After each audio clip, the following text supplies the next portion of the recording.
Hey everyone, my name is Kraszewski. I'm Director of Intellectual Formation at Vandal Catholic. Thank you to all the people that watch MapleGracjanSyrup and especially the maple syrup history episodes, the Hippo lectures, the Catholic topic talks, all that kind of stuff that you'll find on this channel. And because of the kind of growing interest in that work and the books as well that I've published, I decided to do a new segment called Answering Fan Mail.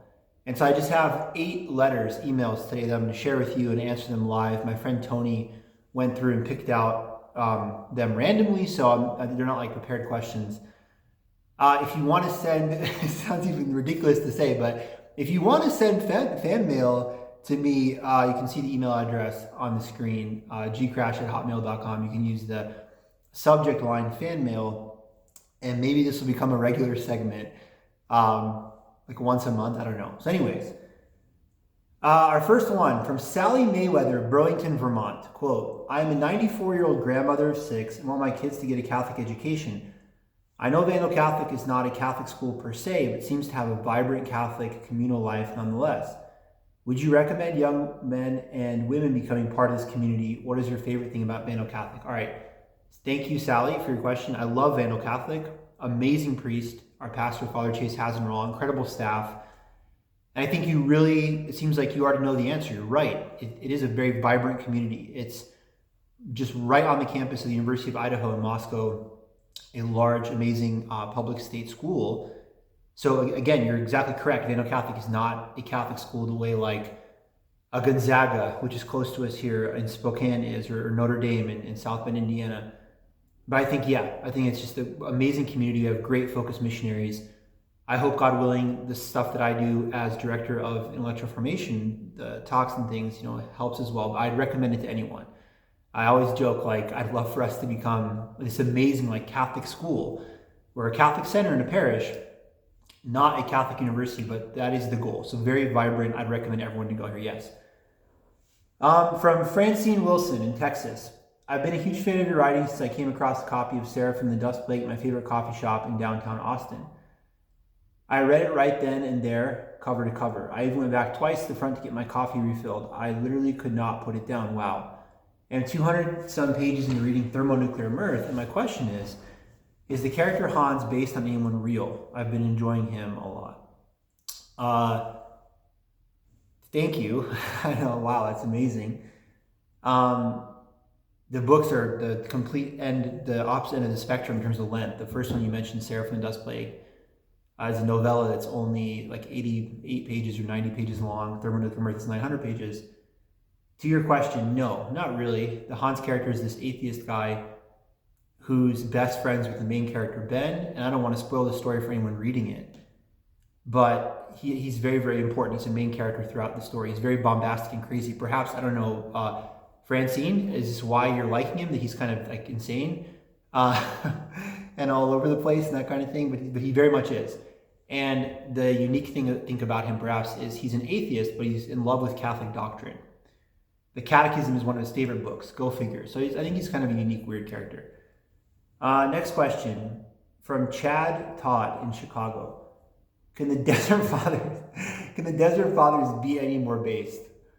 No, they can't. I think they're as based as possible. They're amazing. A huge fan of Desert Fathers. On this channel, I did a whole couple episodes on the Desert Fathers. That would be great fodder for a future class. From Timothy Holdford, Alabama. I've been watching maple syrup history a lot recently. The Augustine stuff you're doing now is cool. It's fine, but I absolutely love the Catholicism and disasters course you did before. Is there any chance you come to Alabama to record an episode of maple syrup history? Sure. Right now, I encourage anyone to come to Vandal Catholic, Moscow, Idaho. That's that first question. Our center here is where the episodes are recorded live with a live audience before they're posted online. Yeah, I'd come to Alabama. I'd go anywhere, but it's not exactly a large operation now. So that's, I'm glad you're enjoying the episodes. Right now, it's probably more of just as it is on the channel kind of thing. But yeah, I'd be up for that. Alabama's awesome. I did my graduate work in Mississippi, and Mississippi State's very close to Tuscaloosa and the Alabama border. Huge fan of the South, period. Next question is from Jackson Larson, Atlantic, Iowa. When are we going to see you on the big Catholic YouTube interview shows? My grandpa loves them. I've been watching a bunch with him, and so yeah, asking for him. I don't know. If you know people that know these people, then tell them to have me on. I'd love to go on. Absolutely for selfless or, no, selfish, shameless kind of self-promotion. Definitely. I'd love to go on and people be like, oh, I need to, like Francine, I need to get these books. He's written interesting Catholic books. He's doing things Catholic authors are not doing. I'd love to go on and talk about how awesome Daniel Catholic is. Yeah, not in my hands, right? Obviously, I have no idea. Maybe never. Who knows? It's not up to me about that. Ben Yoland, also from Iowa. Thanks, Tony. Guys, my friend Tony picked these out. So I love the Midwest. So, two Iowans. Ben is from Des Moines, Iowa. Quote, I saw that a few of your books, I think it's 3, have been published by Aruka Press in Canada. I haven't gotten any yet, but I'm planning to. Was just curious if you could talk about that press, why you've been published there a few times and things like that. I can't speak highly enough of Aruka Press. Anyone who's ever seen me say anything about them, they're incredible. Indeed, you're right. Thermonuclear Mirth, Seraphim and the Dust Plague, and the Hippo Lectures book have all come out with Aruka. So 60%, 3 of my 5 books that have been published by this press in Toronto.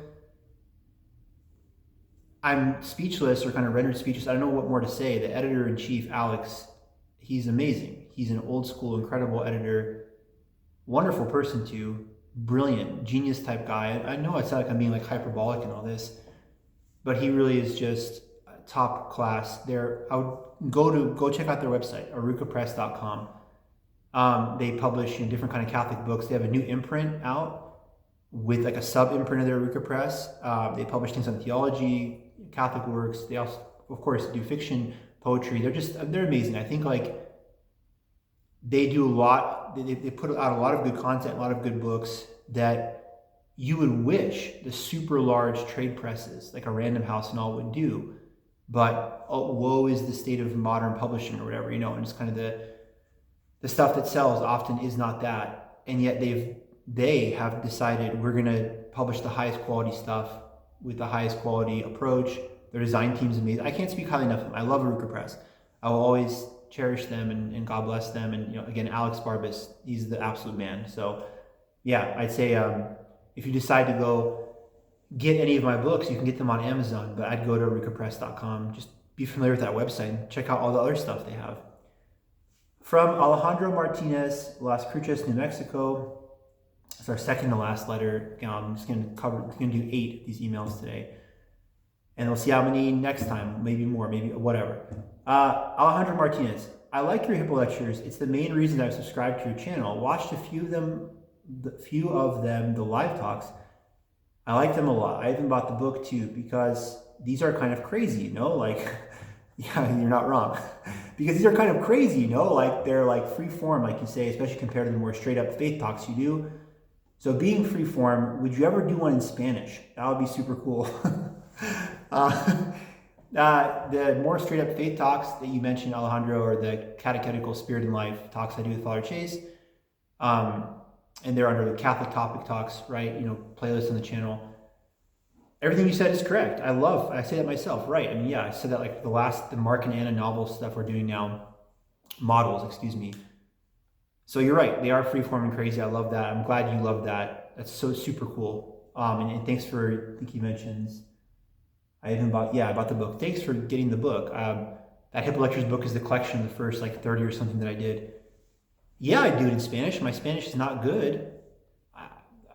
English is my native language, equally with Polish. Grew up speaking English and Polish. I'm fluent in French, but fluent in French with still it's not perfect. 100% it's not perfect. My Spanish is pretty bad actually. God willing, I'd love to become really good at Spanish one day. It's a beautiful language. My Spanish is definitely not good enough to kind of freestyle a talk. Could I write out in English first and translate and do it in Spanish? If you guys want me to do a talk in Spanish ever, I'd love that. Again, the channel is so small, the reach is so small, I don't have people clamoring for stuff, but if that ever happens, I'll definitely do a talk in Spanish, yeah. Finally, Kelly Wilson, Alabama. Why do you wear a suit sometimes? Now, why do you wear a suit sometimes, other times like rain boots and a hoodie? Why do you wear a suit sometimes and other times like rain boots and a hoodie? Yeah, probably that dress code symbolizes my approach to my writing in a weird way too. I say like I want to reconcile Catholicism and postmodernism. Jesus Christ is the way, the truth, and the life, the eternal truths of our faith. Why can that not be expressed, those immutable eternal truths, through kind of postmodern mediums sometimes? Like, I like postmodern art in many ways. I definitely think the height of art in some ways is the Renaissance, and I will appreciate, Mozart's music and his compositions above almost any kind of modern music. But postmodern art forms can be fun too. It's probably that. It's like, yeah, like I have a PhD, I'm, serious and that kind of nonsense. And for things that are not scare quoted, but actually serious, like the catechetical talks, I'll wear a suit. I would try to wear a suit to Mass every Sunday, look very presentable, and there's a time and place for that. I love wearing suits. I love it.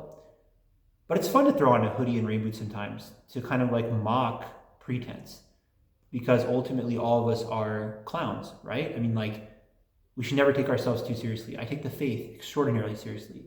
God help me. We should take the faith so seriously. We should take very seriously to love God and love neighbor. We should take serious making the most of our talents, but we can laugh at ourselves. I never want to be like, oh yeah, I'm always just in a suit because everything I do is so important. No, like I'll dress like in a rain boots and hoodie because. All right, so thank you guys. Thank you for the support. It was fun answering these questions. If you have more questions, again, pass them along.